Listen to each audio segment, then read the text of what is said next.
Congress BJP ನಡುವೆ RSS ಗದ್ದಲ ಮುಗಿತಾ ಇಲ್ಲ. ಅದರ ನಡುವೆ ಮತ್ತೆ ವಂದೇ ಮಾತರಂ ಕಿಚ್ಚು ಶುರುವಾಗಿದೆ. ಕಾಂಗ್ರೆಸ್ ನಾಯಕರು ಇದೇ ವಿಚಾರದಲ್ಲಿ ಟಕ್ಕರ್ ಕೊಡ್ತಾ ಇದ್ದಾರೆ. ಅದಕ್ಕೆ ಕೇಸರಿ ನಾಯಕರು ಸಹ ತಿರುಗೇಟು ಕೊಡ್ತಿದ್ದಾರೆ. ಇದರ ನಡುವೆ ಹರಿಪ್ರಸಾದ್ ಎಂಟ್ರಿ ಕೊಟ್ಟಿದ್ದು ಇಬ್ಬರ ಕಿತ್ತಾಟ ಮತ್ತಷ್ಟು ರಂಗೇರಿದೆ. ಮತ್ತೆ ಶುರುವಾಯಿತು ಕಾಂಗ್ರೆಸ್ ಆರ್ಎಸ್ಎಸ್ ಸಂಘರ್ಷ.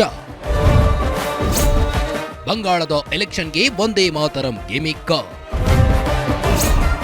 ಆರ್ಎಸ್ಎಸ್ ದೆವ್ವ, ಕೇಸರಿ ಟೀಮ್ ನಿಗಿ ನಿಗಿ ಕೇಂಡ. ರಾಜ್ಯದಲ್ಲಿ ವಂದೇ ಮಾತರಂ ಕಿಚ್ಚು ಸದ್ಯಕ್ಕೆ ಮುಗಿಯೋ ಲಕ್ಷಣಗಳೇ ಕಾಣ್ತಿಲ್ಲ. ಕಾಂಗ್ರೆಸ್ ಬಿಜೆಪಿ ನಡುವೆ ಟಾಕ್ ವಾರ್ಗಳು ನಡೆಯುತ್ತಲೇ ಇವೆ. ಅದರಲ್ಲೂ ಈಗ ಪ್ರಿಯಾಂಕ್ ಖರ್ಗೆ ಹೇಳಿರುವ ಆ ಒಂದು ಮಾತು ಕೇಸರಿ ನಾಯಕರ ಕಿಚ್ಚಿಗೆ ಕಾರಣವಾಗಿದೆ. ಆರ್ಎಸ್ಎಸ್ ದೆವ್ವ ಎಂದು ಹೇಳಿರೋ ಪ್ರಿಯಾಂಕ್ ಖರ್ಗೆ ವಿರುದ್ಧ ಬಿಜೆಪಿ ನಾಯಕರು ವಾಗ್ದಾಳಿ ನಡೆಸಿದ್ದಾರೆ.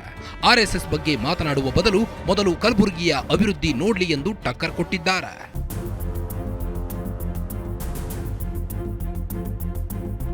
ಪ್ರಿಯಾಂಕ್ ಖರ್ಗೆ ಆರ್ಎಸ್ಎಸ್ ಮೇಲಿನ ದ್ವೇಷಕ್ಕೂ ಹತಾಶೆಗೂ ಈ ರೀತಿ ಹೇಳಿದ್ದಾರೆ ಎಂದು ವಿಜಯೇಂದ್ರ ವಾಗ್ದಾಳಿ ನಡೆಸಿದರು. ಇದೊಂದು ಅವಿವೇಕತನ ಹೇಳಿಕೆ. ಖರ್ಗೆ ಒಬ್ಬ ತಲಹರಟೆ, ಹೀಗಾಗಿ ಈ ರೀತಿ ಹೇಳಿಕೆ ಕೊಡ್ತಿದ್ದಾರೆ ಎಂದು ವಾಗ್ದಾಳಿ ನಡೆಸಿದರು. ಆರ್ಎಸ್ಎಸ್ 100 ವರ್ಷದ ಸಾಧನೆ ಅರ್ಥ ಮಾಡಿಕೊಳ್ಳಲು ಹೋಗದೆ ಮಾತಿನ ಚಪಲಕ್ಕೆ ಹೇಳಿಕೆ ನೀಡುತ್ತಿದ್ದಾರೆ. ಇನ್ನು ನಾಗ್ಪುರಕ್ಕೆ ಬನ್ನಿ, ಮೊದಲು ಆರ್ಎಸ್ಎಸ್ ಅಧ್ಯಯನ ಮಾಡಿ ಎಂದು ಖರ್ಗೆಗೆ ವಿಜಯೇಂದ್ರ ಆಹ್ವಾನ ನೀಡಿದರು. ಈ ರೀತಿ ಹುಡುಗಾಟಿಗೆ ಮಾತನಾಡೋದನ್ನ ಬದುಕಿಟ್ಟು ಇಲ್ಲ ಒಂದು 6 ತಿಂಗಳು ಬನ್ನಿ ನಾಗ್ಪುರಕ್ಕೆ ಅಧ್ಯಯನ ಮಾಡಿ, ಆಮೇಲೂ ಕೂಡ ನಿಮ್ಮ ಮನವರಿಕೆ ಆಗ್ಲಿಲ್ಲ, ರಾಷ್ಟ್ರೀಯ ಸ್ವಯಂ ಸೇವಕ ಸಂಘದ ಸೇವೆ ಏನು ಅಂತೇಳಿ ಅರ್ಥ ಆಗ್ಲಿಲ್ಲ, ಸಮಾಜಕ್ಕೆ ಕೊಟ್ಟಿರ್ತಕ್ಕಂಥ ಕೊಡುಗೆ ಅರ್ಥ ಆಗ್ಲಿಲ್ಲ ಅಂತ ಹೇಳಿದ್ರೆ ಆಮೇಲೆ ಚರ್ಚೆ ಮಾಡೋಣ. ಅತ್ತ ಪ್ರಿಯಾಂಕ್ ಖರ್ಗೆ ವಿರುದ್ಧ ಬಿಜೆಪಿ ನಾಯಕರು ಸಿಡಿಮಿಡಿಗೊಂಡಿದ್ರೆ, ಇತ್ತ ವಂದೇ ಮಾತರಂ ವಿಚಾರವಾಗಿ ಕಾಂಗ್ರೆಸ್ ನಾಯಕ ಬಿಕೆ ಹರಿಪ್ರಸಾದ್ ತಕರಾರು ತೆಗೆದಿದ್ದಾರೆ. ವಂದೇ ಮಾತರಂ ಪಶ್ಚಿಮ ಬಂಗಾಳದ ಗೀತೆಯಾಗಿದೆ, ಅದು ಹೇಗೆ ನಮ್ಮ ರಾಷ್ಟ್ರಗೀತೆಯಾಗಲಿದೆ?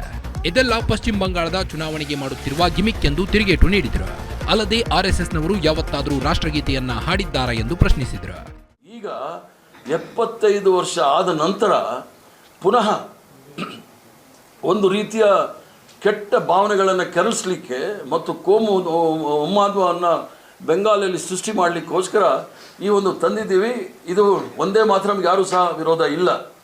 ಯಾವ ಒರಿಜಿನಲ್ ಏನಿತ್ತು ಆ ವಂದೇ ಮಾತರಂ ನಾವೆಲ್ಲರೂ ಸಹ ಸ್ವಾಗತ ಮಾಡ್ತಾ ಇದ್ದೀವಿ. ಇದು ಕೇವಲ ಚುನಾವಣೆಯ ಒಂದು ಗಿಮಿಕ್ಕು ಮತ್ತು ಅಲ್ಪಸಂಖ್ಯಾತರನ್ನ ಪ್ರಚೋದನೆ ಮಾಡ್ತಕ್ಕಂಥ ಕೆಲಸ ಭಾರತೀಯ ಜನತಾ ಪಾರ್ಟಿಯವರು ನಿರಂತರವಾಗಿ ಮಾಡ್ತಾ ಇದ್ದಾರೆ.